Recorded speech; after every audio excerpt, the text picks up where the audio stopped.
Hi, Miss Woodyard. I did the Case E presentation, and for the Case E presentation, there's Sam and there's Sue. So Sam is an interior designer, and Sue is a stay-at-home mom. They have 1-year-old twins, and they have a 5-year-old son and a 7-year-old daughter. So for the living arrangement, they have a 2-bedroom, 2-bathroom apartment, and their rent is about $1,200, and they're looking to buy a home with a monthly payment about $1,500.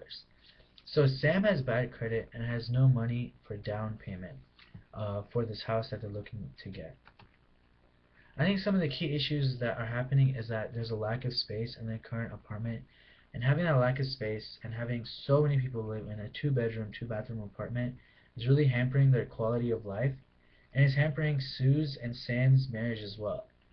So the kids do not have a lot of space for growth and development, and Sue is also facing depression um, as well. So some of the alternatives that I thought of was that they can rent a larger apartment or look for new specials on new apartments that have like a better living situation. I think one of the most important things is for them to look at an area with better schooling so that Sue doesn't have to teach from home and can get this secondary income. I think one of the most important things they need to focus on is getting a low interest home loan so that they have a low interest and about I would say about like 4%, 3%, 4% interest so that they don't have to spend a lot of money on the interest and can spend it on the actual house payment. One option they have is they can ask their parents for a down payment loan. This is just one option that I thought of that can help them with their payment. Or they can ask their parents to be a co-signer to avoid the high interest rates because Sam does have such a bad credit. I think one of the most important things in the first step that they should take is to pay off the credit card debt that Sam has accumulated as soon as possible because of the high interest rates for credit cards. I think with these actions, evaluating them is that for Sam, for him to really fix his credit, he has to make these monthly on-time payments for his house to help him restore this credit. I think this is just one of those vital steps that Sam has to take to really help him his credit for now and in the future. And I think if Sue is in a more open place, it can help her with her decision uh, to help her with her depression. Instead of her being in a small crammed apartment, she would have more space. She would get back to her job, and I think it would really help her have that workflow where it would help her with her depression. I think moving out of the apartment will increase the quality of life and will help Sue and Sam with their marriage. And I think most importantly, paying off that credit card debt really help reduce the overall economic strain and familial strain because there'll be more income because it'll be spent less on paying those interest rates and more of that money they can spend on getting a house. So for the human ecosystem model, I've noticed that this case is definitely in the human constructed environment.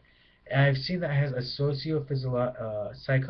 physiological component such as housing, which is a constructed object. I think it also has ties with the familial and economic from the rule makers and decision makers group. And I think this case study relates to housing, which is part of Maslow's hierarchy of needs and also familial strengths, with a better housing situation, which can lead for a better marriage for Sam and Sue, just because they really have had problems, as I said in the case, and they really think that this apartment is hurting their quality of life as well. So some of the recommendations that I would offer is the first step is to first and foremost pay off the credit card debt so they can reduce the high interest rates. Second step is to look for a very low interest loan. I think this is just vital for them to help them pay off their credit card debt first, and then they can start paying off their house as well. I think another aspect that hasn't been seen or looked upon is looking for their secondary sources of income. Sue can go for a part-time job as she's had in the past, or she can go for a full-time job once they move into a better area with better schooling. And another thing is that their parents can also be like the babysitter, I would say, so they can cut money there. And Sue could really pursue a career, help with the secondary income, and reduce her depression. So I think it'll solve a lot of problems at one time.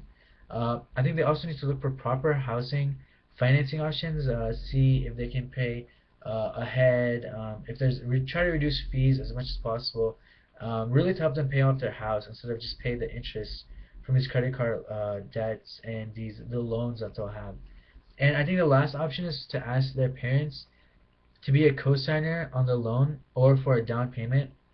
It didn't say what the credit score was for their parents, but I think that would be a great option to ask them.